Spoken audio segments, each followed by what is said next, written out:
3 weeks ago, APRA quietly changed the rules on borrowing in Australia, and by the end of this video, you'll know exactly whether it affects you and what to do about it. If you're earning under $200,000, you are now competing for just 20% of what's left. I had a couple sit across from me last month. Combined income was about $400,000, strong savings, 10 years with the same bank. The bank declined them on the spot, not because they couldn't afford the repayments, not because their credit was bad, because the bank had already used up its quarterly quota of high debt approvals. Their loan didn't make the cut. And the number that knocked them out?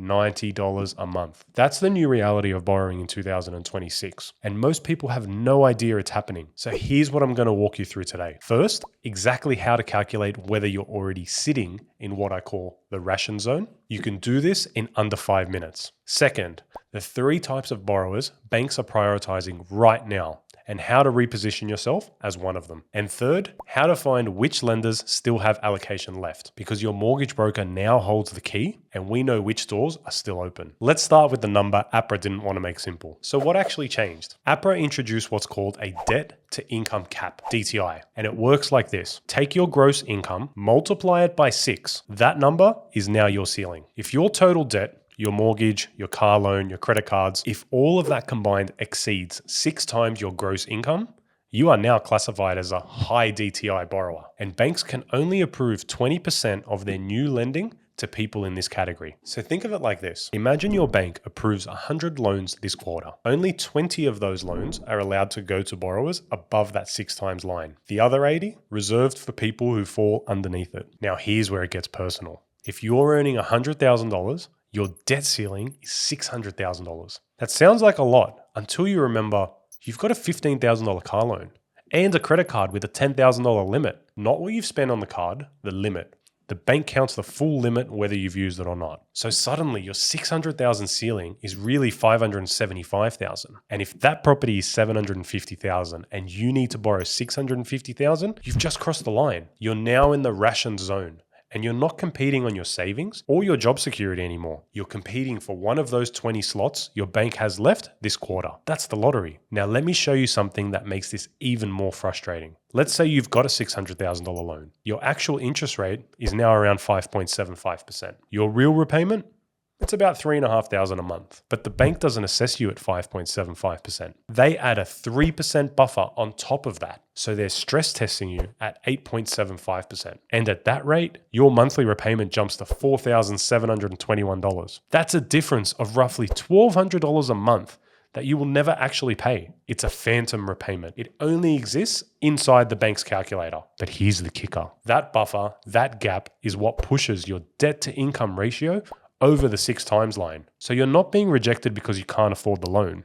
You're being rejected because a stress test says you might not be able to afford the loan at a rate that doesn't even exist right now. $90 a month in real terms can be the difference between your DTI sitting at 5.9 and 6.1. One side of that line, you're approved.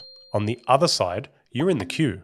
And if the queue is full, you're out. So who actually gets hurt by this? Because it doesn't hit everyone the same way. Let me tell you who I'm seeing walk through my door right now and get stopped in their tracks. It's the 100,000 to 120,000 income earners. That bracket sits you right in the 600 to 700,000 borrowing range. And in Sydney, where the average property price is pushing 8 to 900,000, that means you're borrowing close to or above your ceiling almost every time. Now compare that to someone who's earning $200,000 or $250,000. They're purchasing in the same market, but their 6 times ceiling is $1.2 million or more. The DTI cap barely touches them. They've got headroom. They're not even close to the line. So what you end up with is a 2-tier system.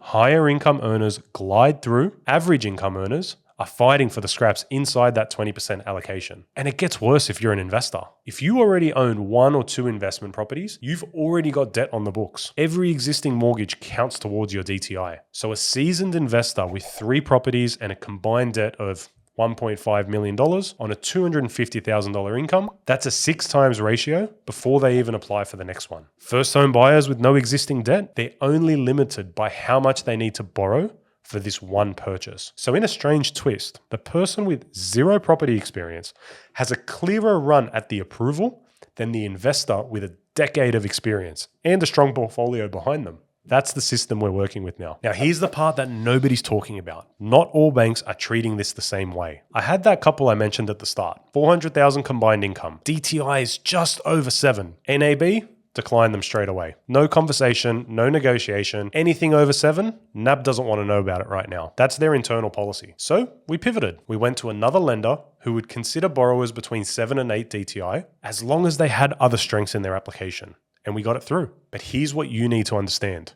I only knew to do that because I've spoken to the BDMs that week. The BDMs are the bank's relationship managers who work with brokers. They tell us, off the record, how much appetite their bank has for high DTI loans at any given time. Right now, in early 2026, CBA is still open to it. Macquarie is open to it, but NAB has drawn a hard line. And the others? It shifts quarter to quarter, sometimes week to week. This is why the game has changed. It's no longer just about whether you can afford the loan. It's about whether your bank still has room to approve it. And if they don't, your application gets declined regardless of how strong you are on paper. So when a lender has limited high DTI approvals left, who do they prioritize? Lower risk. That means if you're coming in with a lower loan to value ratio, a bigger deposit, you're more attractive inside that 20% bucket. Owner occupier versus investor doesn't shift the needle as much, but the size of your deposit actually does. I had a client recently with a fairly large amount of personal debt. Credit cards, car loans, a couple of buy now, pay later facilities. Their DTI was over the line. So instead of trying to force the application through at 70% LVR,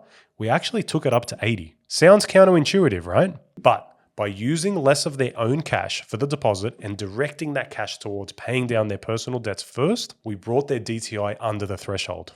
The loan went through straight away. That's not something the bank's website is going to tell you. That's not something a calculator is going to spit out. That's a broker sitting across from you, looking at the whole picture and restructuring the deal so it fits inside the new rules. So if you're watching this and you think you're close to that 6 times line, here's the single most important thing you can do before you apply. Stop increasing your debt right now, today. Do not apply for a car loan. Do not open a new credit card to chase frequent flyer points. Do not sign up to another buy now, pay later facility. Every dollar of your new debt pushes your DTI higher and it makes it harder to land inside that 20% allocation. And if you can, look at the other side of the equation. Can you increase your income? Maybe that means negotiating a raise. Maybe it means switching jobs. But if you do switch, factor in that most lenders want to see you settled in a new role before they'll approve you. So timing really matters. The smartest borrowers I'm working with right now are the ones who came to me before they applied, not after they got declined. Because once you've got a decline on your record, the next lender sees that and it makes the conversation harder. Now, the DTI cap is just one of the lending changes hitting borrowers this year. If you're a first-home buyer trying to figure out whether to keep saving or get into the market now, watch this next video where I break down exactly why waiting for the perfect deposit could actually cost you more than you think. And if you'd like specific advice on how you can make sure your debt's not holding your approval back, click the link in the description and book an appointment with me today. See you on the next one.